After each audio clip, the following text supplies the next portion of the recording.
All right, so today we are doing the coolant change on the Triumph. We're going to drain out the old coolant and we're going to replace it with some new stuff. I'll show you what all that is. So this is a T30 Torx.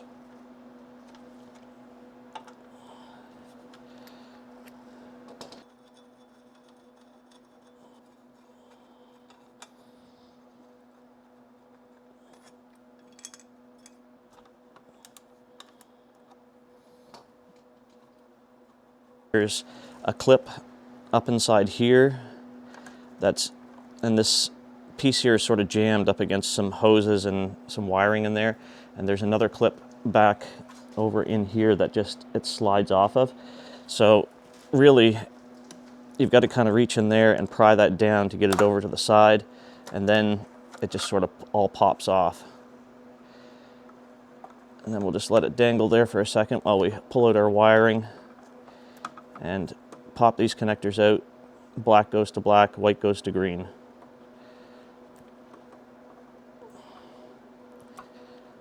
So when I originally took this apart, whoever had put this radiator cap on over-tightened it.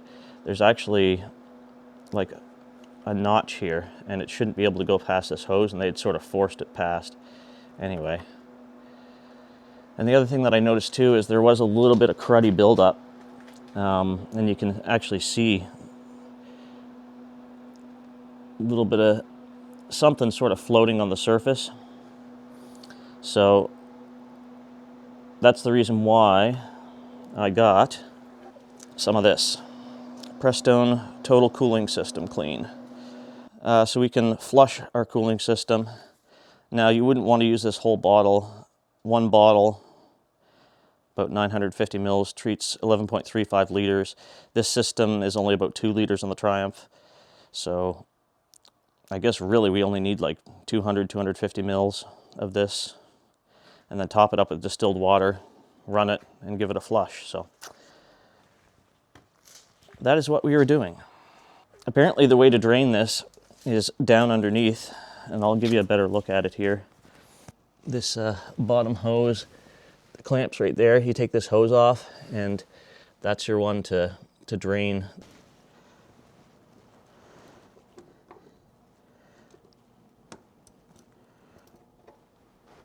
And if you don't have a proper set of pliers,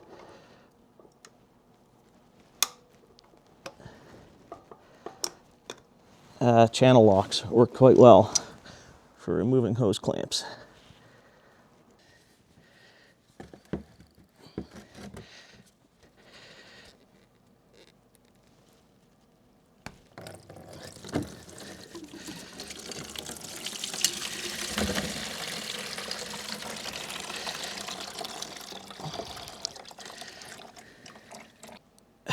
Look at that old coolant. That really needed to be changed. This hasn't been done at all. So I got the air compressor hooked up, but I've limited the amount of pressure.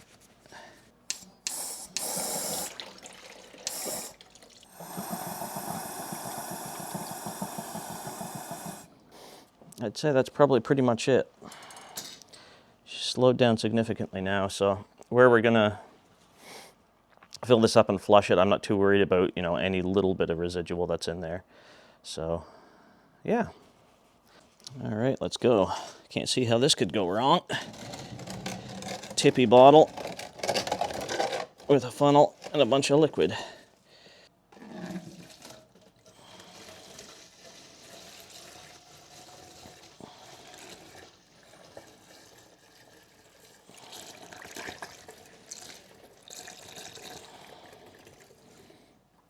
Well, you know what? That looks to be almost 2 liters to me. It's a 4-liter jug and it's almost halfway full, so I'd say we did pretty good.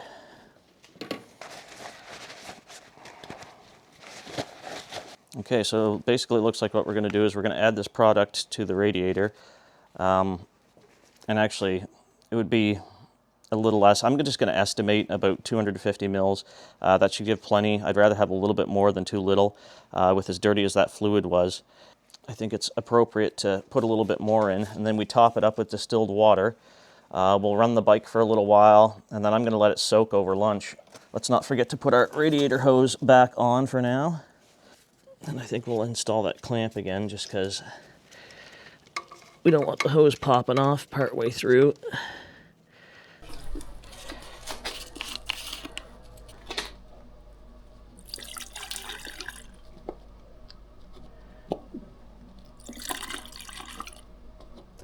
Yeah, this isn't the best funnel for this.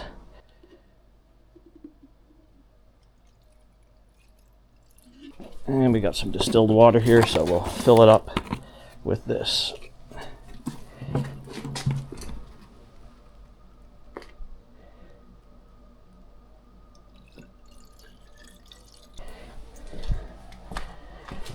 Give our hoses a little bit of a squeeze.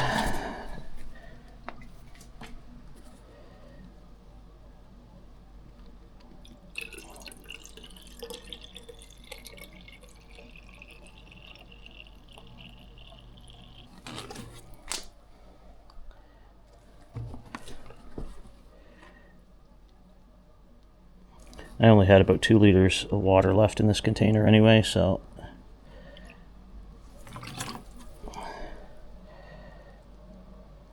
we'll know we're full when this is pretty much gone.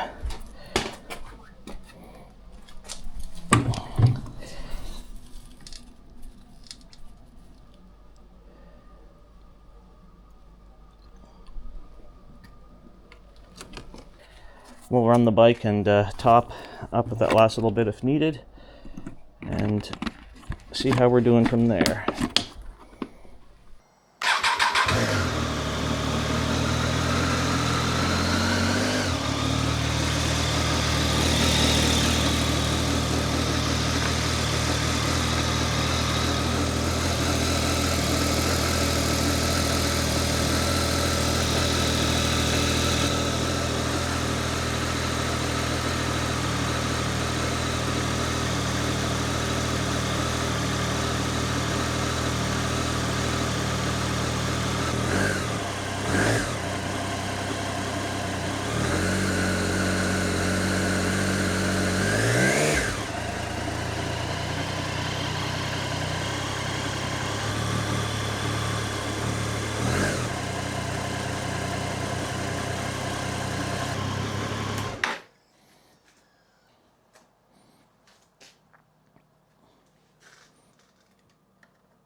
I'm just going to let this run for a bit, and then we'll let her sit and cool down, going to have some lunch, and yeah.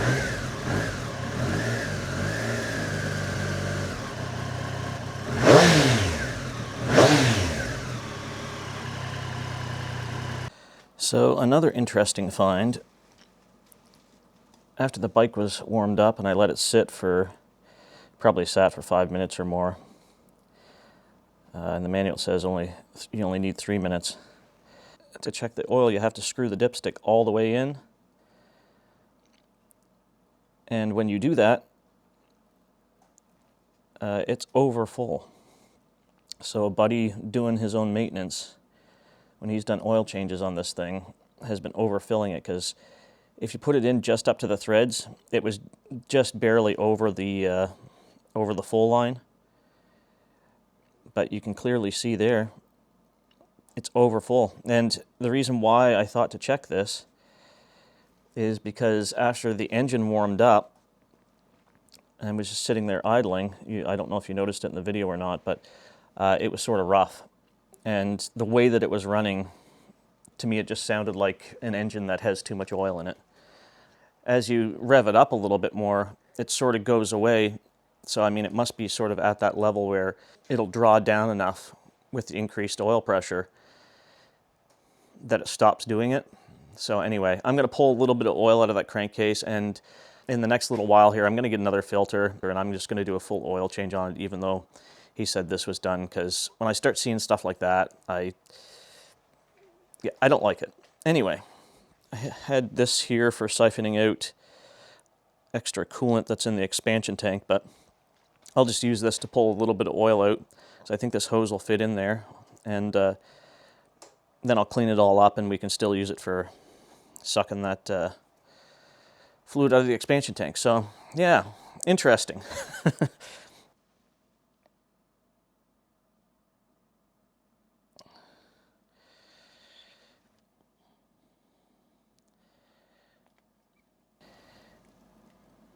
There we go. That looks better.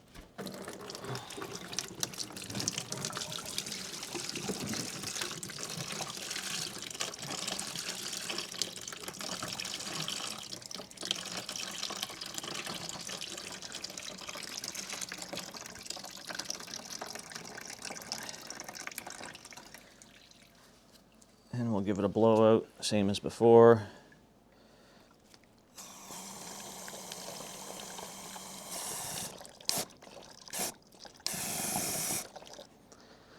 All right, that looks pretty good. Plug this hose back in, refill, and we'll go get some more distilled water, put that through it. So I actually do want to show, you can see right on the edge here, all that particulate that it cleaned out. So I'd say this Prestone stuff does what it says.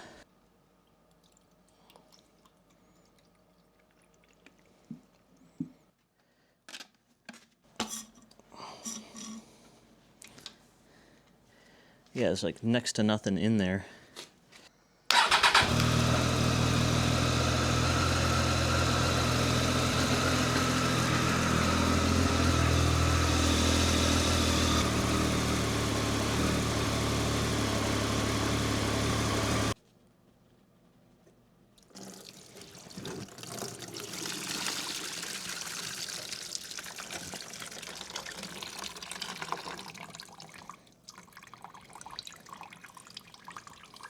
And that's just barely warm.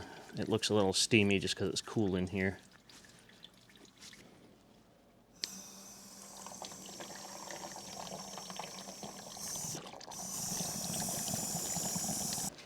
All right, flush number 2.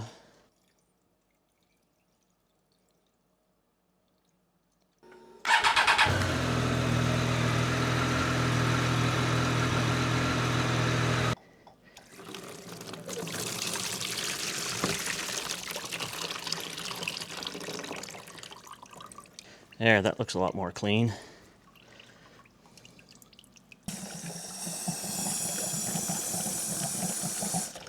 So the only other thing I'll point out is that, notice right there, that coolant pipe, and right there, there's some residue. So this must have been weeping for a while. Anyway, I may try and reseat that hose a little bit, reposition those clamps, see if that'll alleviate that problem. Okay, so what I actually ended up doing is I just ended up pulling those hose clamps back a little bit closer to where the raised edge is. So hopefully they'll clamp against that a little bit better. Okay, so what we're using for coolant. We're going to use Prestone Max.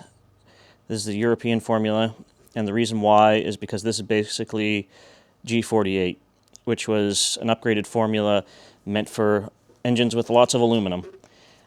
I think going with this over something like the G05 is probably a better choice, just because it was made for stuff with more aluminum in it. And Prestone Max is a good name, good quality coolant.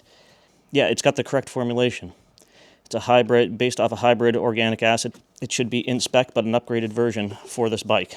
So that's what we're going to use. That's what I'm going to use. And if you don't like it, you can use something else.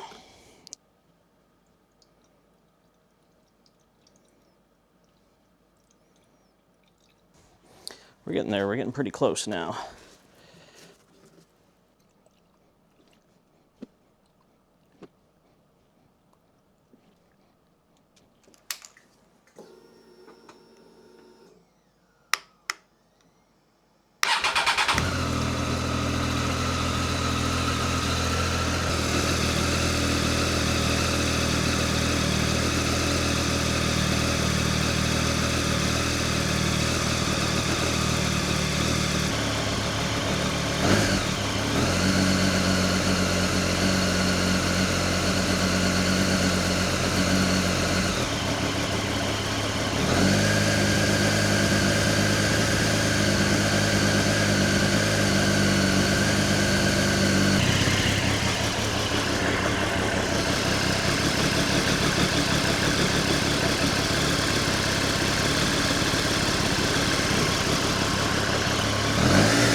So you'll notice as soon as it starts to come up, as it comes up to temperature, like all the bubbles are out now.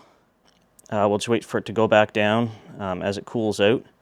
Then we'll put the cap back on, then we'll run it up to temperature, let it cool down again, and then check our level, and we should be good.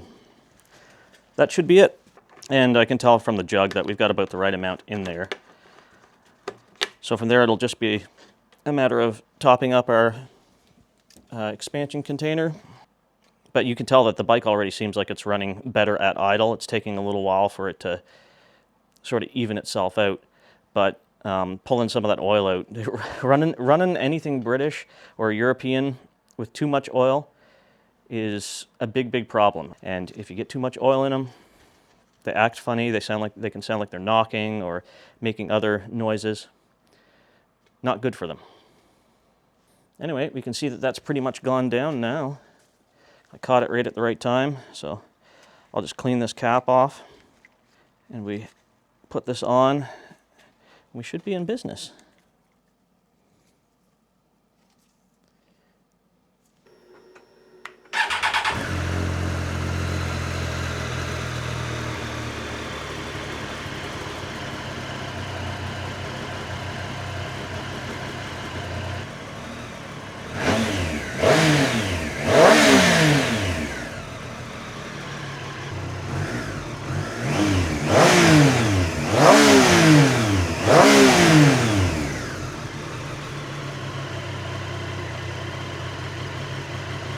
You know, I have to say, the stock exhaust actually does not sound bad.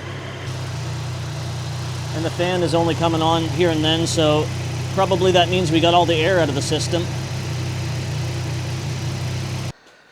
Okay, so I topped up. It was cooled off enough I could look in the cap there, and the level was down just a little bit, so I just dumped a little tiny bit of coolant in. And then you can see I filled the expansion tank up to just above the low mark. I'm sort of up to the ridge there in the tank.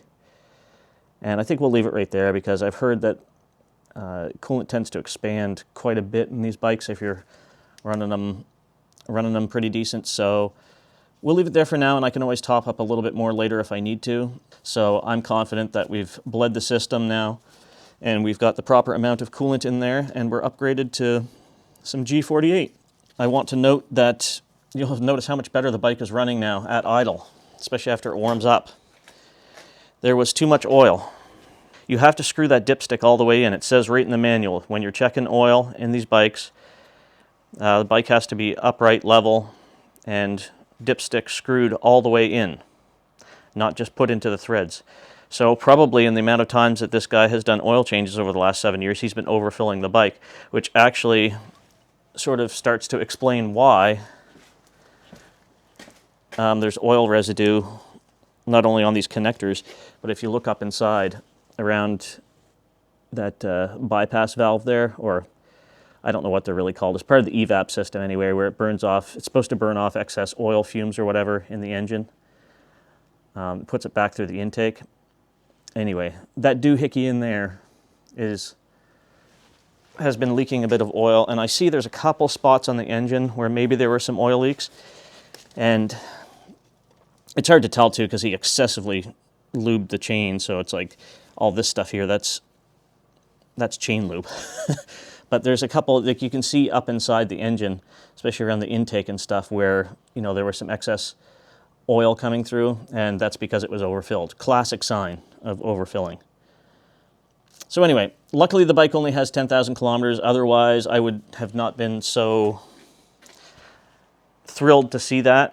If you had a lot of kilometers on, and that was done for years and years and years, but I mean, this bike just wasn't ridden much, so, you know, he probably only did 1,000, maybe 2,000 kilometers a year.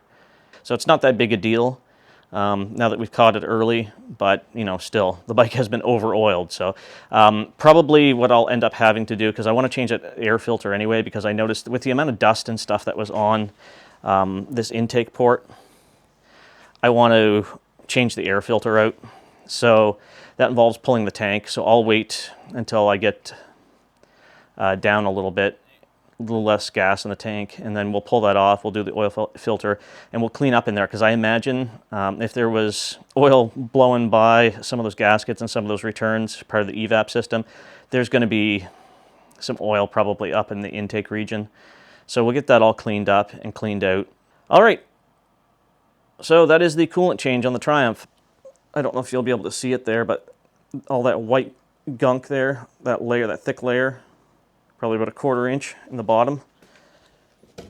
That's all the sediment that came out of there. So that's it for this one. I hope you found that information useful and it will help you. And make sure you check your oil level correctly. Stop overfilling your bikes. All right, we'll see you all next time.